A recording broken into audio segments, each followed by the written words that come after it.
thematic, waxing poetic, to cut through the static, surrounded by terrible creatures.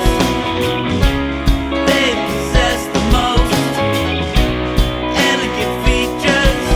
If I told you once, I told you 1,000 times. Those buttons. I am. No, wait. So this is the lens, Yep. right? In the circle. Yep. That's where That's right. my eyes are. That's I'm Crystal Skillman. I have written plays like Cut, Wild, and Geek, and most recently King Kirby with my husband, Fred Van Lente, and it's about the life of Jack Kirby. And you know, I grew up. I mean, as you can see from how I look, I grew up being a hardcore geek. I mean, I would say it started around the time of like graphic novels, being like I was introduced to graphic novels, so I knew Watchmen, I knew Mouse, I loved that.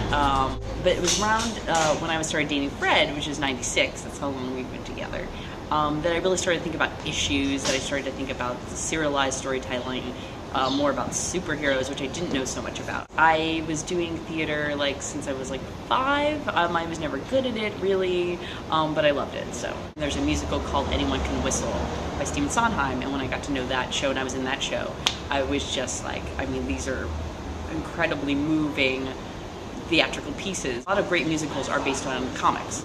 I started to understand it a little bit more when I broke down like the career of Jules Feiffer, because if you really look at it, he's a great playwright, he's a great screenwriter, and the screenplays he wrote were kind of surreal and interesting, and musicals. I mean, because Popeye is really a musical. I mean, it's Robert Altman's crazy, wonderful retelling of that story, which I was always drawn to as a kid. So there was something about, I guess, these larger-than-life characters that lend themselves to almost exclamation, to song. Serialized storytelling is also great on stage because especially in a musical, because in a musical you can have a traveling number, so you could be singing for 5 minutes and it could have lasted 5 years, or in the case of like She Loves Me, it's like the 12 Days of Christmas, and all of a sudden you're traveling time in a 7-minute song. It's very fast, very concise storytelling. So do you think there's something natural about the union of comics and theater, the way they go together, or ways they go together? Yes, absolutely. The format is almost identical. The stage direction and stage action, dialogue is the same. You've got the character name. You really can only express what you can see. So dialogue, what the balance in relationship between action and words is very strong. It's always better to show rather than to say, just like in a comic. And so one of the great things that when we talked to Fred a little bit about is he has a great book called Make Comics Like the Pros that really demonstrates a lot of this. He writes it with Greg Pak, who wrote Hercules with him. And in that book, they're making a comic in the book to show you how to make comics. But I think the biggest thing you can learn from comic book making is how concise the storytelling is, and I think we could take that into playwriting. Again, show. So the more inventive it can be and explode the drama on stage. I don't really see there as being a synthesis in sort of a literal sense, just because they're so radically different in terms of mediums. But King Kirby was part of a whole theater of festival of comic book plays that range sort of from plays that were written by cartoonists to things that were adapting stuff. Some of them were just superhero stories, at least in a lot of people's minds. Comics deal with superheroes, particularly here in America. But no, I don't. I think it's a fun pairing because they're so different.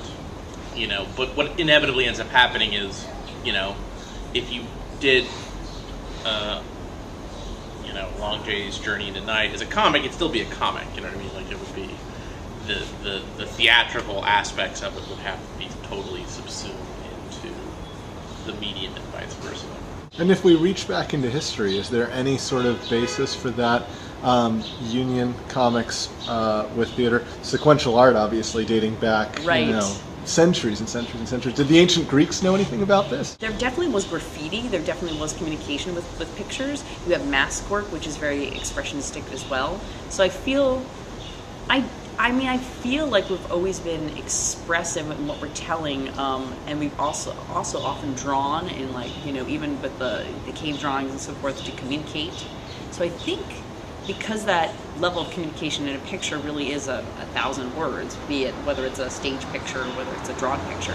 So I think that that's always been clear to storytellers. A lot of people like to point to things like cave drawings and Aztec codices and stuff like that. I think that's a little, maybe trying a little too hard. I mean, the real comics is a visual storytelling medium, you know, begin essentially with the invention of the printing press. And while, you know, you had sort of these kind of random panels telling on a theme that you get in sort of humor magazines in the 19th century, it's not until really the turn of the 20th century that you get comics as we know them as something that, you know, simulated life as we live it. You know, and their inspiration, of course, was theater. It was vaudeville theater, and the popularity of that sort of style of back and forth humor and melodrama that was really popular on the stage at that point. You know, at that point, theater was still the only mass medium you had. My play Geek, I felt like, is just really kind of moving, sad play, as well as very bright and funny. Came from traveling so often with Fred to different comic book conventions, and seeing how much people loved him and loved his work, and seeing how they revered not just the heroes they were reading, but the people who created those things. And I thought, that is really beautiful. What if there are these girls that are trying to reach a creator of a comic that has touched their lives? I think I've also just been fascinated by that turn of events I never anticipated, which I think is partly why Geek Theatre is so hot, is that my generation, at least for me, I mean, it was not fun growing up. I mean, I might have had an extreme childhood where I was really made fun of aggressively, but now it's cool. Like, and I just never, that's just not something that... Well, I mean, I think it was the University of Oklahoma just did a study that apparently comics textbooks and comics learning is actually people retain it better than they do just straight up prose, which sort of makes sense to me. I don't know about theater, but definitely I do a lot of non-fiction comics, and so I'm certainly in that world. So you definitely hear a lot of that. And if I'm mistaken, correct me, but yeah. The comic book convention going, was that after you met Fred? That was after Fred, because Fred has been working for major, wonderful companies for so long, and writing his own stuff. So it really began with his own work, Tranquility, The Silencers. So we would be going around to conventions, and then that only grew as he was writing for Marvel and now Dark Horse. So he was going around to different places. And we'd have these surreal, interesting, amazing adventures. So it sounds like, in a way, this sort of, you know, your artistic life, it almost like sounds like this wonderful glue for, you know, a romantic life, like, right? I mean, is that fair to say? In some sense? like merging everything that I love. It's just very romantic, yeah, I think. I mean, our first date was that we were supposed to be working together, actually. So, but he showed up without the script. I was supposed to voice something in one of his comics that was being put on a CD-ROM back in the day. But I knew it was a date when Fred showed up without the script. So we've always had that kind of chemistry going on from the very beginning. Working together has been so much fun. It's just great. So, yeah. This came up in a panel I was in on Geek Theatre at Company One's theater in Boston. They have a new play festival, and they're about to premiere Astro Boy. Diversity and women in stories. Really, it's not just comics, it's television, it's film, it's it's everything that we see. And I'm very interested in strong female characters, and I'm really, really interested in just presenting challenging ways of telling a story and not telling you stories you already know.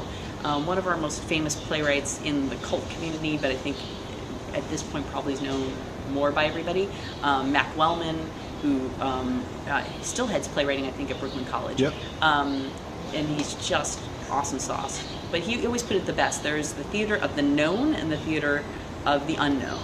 So some people go to see stories or read stories, right, that tell them what they already know. And then some people are really reading stories because they want to be challenged and discover something new. And I think that's why you need challenging characters, and that's why you need to challenge how women are perceived or how different minorities are portrayed in stories. Why can't they be the lead? What would your take on that be? And how can you tell that story? And how are women, you know, finding their idols, you know, especially since we do have this, you know, it's very interesting. Like, I'm very attracted to the action-packed kind of woman. You know, my hero growing up was Sigourney Weaver in Aliens, you know. But I also, like, we just watched Jaws last night because I just can't get enough of it. So I love these three guys, but I like to pretend that, like, you know, I'm Hooper, or I'm like Quint, or I'm like, you know what I mean? It's like, it's fun, you know. But I mean, I think that's what I love about cosplay too. You see a lot of cross players, so you see a lot of women dressing up as male characters, and having a relationship with that too. And I hope there would be more of that vice versa. I think it's really cool. So I think in the stories you choose to tell, what are you choosing to say? And I think all characters should be strong, and all characters should be fighting for what they love and what they want. Because I really haven't met anybody who doesn't do that. Something that's really important about Geek Theatre that I think is kind of exploding theatrically, to go back to what you say, was it doing differently, is that it challenges how you tell a story on stage, because it brings up things that naturally happen easier in comic books, like flashbacks, montages, which is Vampire Cowboys loves tackling a good montage. You know, how can you uniquely, in a live theatrical way, which is all the rage now because you've got Sleep No More, which is, you know, almost like a gaming-like thing where you're being led through levels and it's within a certain amount of time. You know, it brings up a whole new way to tell a story. So I think that's the most exciting thing about Geek Theatre, is it really challenges naturalism. Those classic hero journey things come up a lot in Geek Theatre, I think. Because I think that's what I like so much about dramatic storytelling, is challenging perception. And I think that's what theater can do the best. It teaches you empathy in this incredible way, and teaches you to think outside yourself, you know, which is hard, because I think to get through life you have to be really strong, and like, to get what you want, you only have one lifetime, you know, and you don't want to regret not doing something, but at the same time, so much of it is a balance of learning from other people, and if you don't take that time as well, you're not really going to get what you want either. So I think it's a real balance.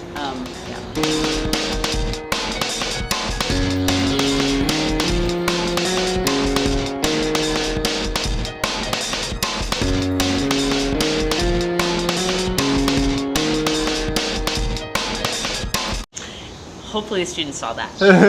Yeah. Shows I'm such a crackerjack.